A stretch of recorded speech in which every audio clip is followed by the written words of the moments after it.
Europe, 1940. For months the world has watched as Nazi Germany reshapes the continent with terrifying speed. Poland has fallen, Norway and Denmark have surrendered. And now on the 10th of May, Adolf Hitler unleashes his armies upon France and the Low Countries. It is blitzkrieg, lightning war, fast, ruthless, unstoppable. The British Expeditionary Force, the BEF, fights bravely alongside French and Belgian allies, but the German advance is too swift. In less than 2 weeks, the Allied front collapses. Entire divisions are encircled. The Allies fall back toward the sea, toward the small port city of Dunkirk. What began as a battle is now a desperate race for survival.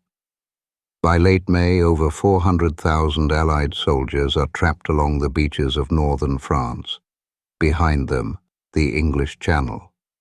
Ahead, the relentless German army.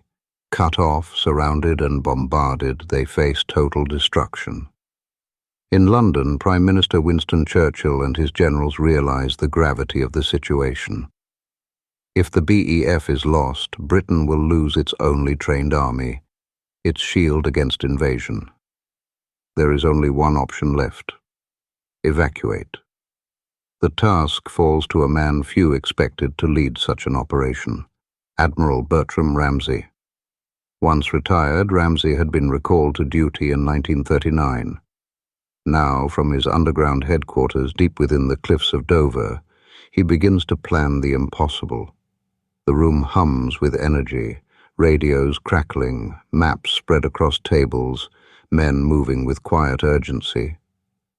This chamber had once housed an electrical generator, a dynamo. From that word, the operation takes its name, Operation Dynamo. At 6:57 p.m. on May 26, 1940, Operation Dynamo begins.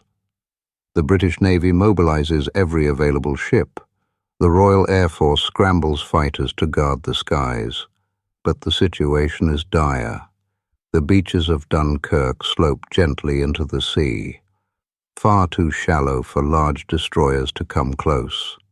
The only deep water access lies at the East Mole, a narrow, mile-long pier made of concrete and timber, never meant for such a purpose. Day after day, German aircraft rain bombs and bullets upon the trapped soldiers. Sand and seawater erupt in geysers as men dive for cover.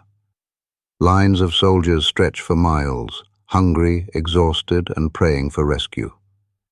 Private accounts describe the beaches as a vision of hell.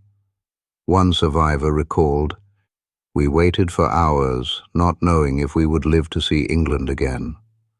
Ramsay and his staff worked tirelessly, plotting routes across the mined waters of the Channel. Every night, convoys depart, destroyers, transport ships, trawlers, anything that can float. But the losses are heavy. Ships are sunk by air attacks, others run aground. And still, tens of thousands remain stranded. Time is running out. Then comes a desperate idea. The Admiralty issues a public appeal for help, asking private boat owners to lend their vessels to the Navy. And the nation answers.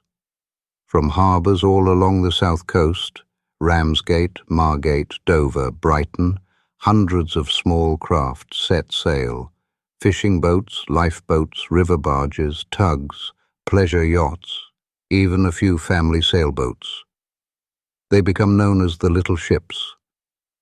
Many of their captains are ordinary citizens. Some are seasoned sailors. Others have never crossed the Channel before. One of them later said, "We didn't think of danger. We just knew we had to bring our boys home." They brave bombs, machine gun fire and rough seas, ferrying soldiers from the beaches to waiting destroyers in deeper water. Above them, the Royal Air Force fights ferociously to protect the evacuation. Spitfires and Hurricanes duel with the Luftwaffe in the skies over northern France. Many RAF pilots never return. On the beaches, soldiers look up and cheer as British planes drive the Germans back. Few realize how many of those pilots will never make it home. By night, the sea glows with fire from burning ships. Men huddle in silence, whispering prayers as they wait their turn to board. Even in darkness, the evacuation continues. A young British soldier.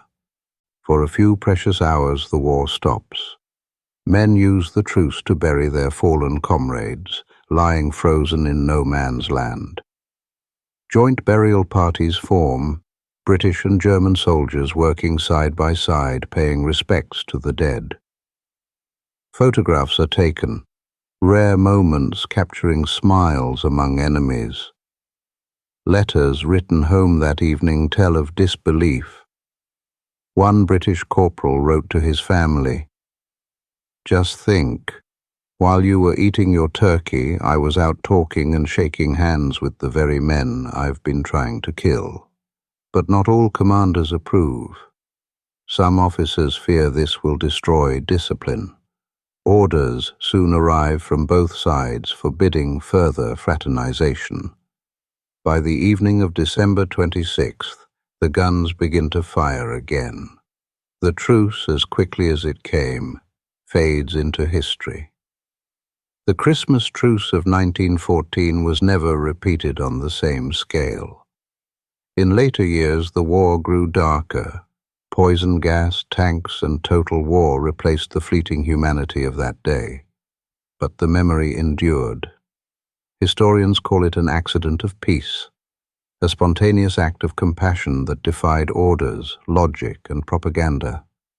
Across diaries and letters, one message echoes: that beneath the uniforms the soldiers were not so different after all. The truce revealed something profound, that even amid industrial slaughter, the human spirit still yearned for kindness. After the war, veterans often spoke of it with awe and sorrow. Many said it reminded them what they were fighting to preserve. Today, over a century later, the Christmas truce remains one of the most extraordinary moments in the history of war. A pause in madness when peace briefly touched the trenches. It did not end the war. But for one cold Christmas in 1914, it showed the world that even in the darkest of times, humanity could still shine through.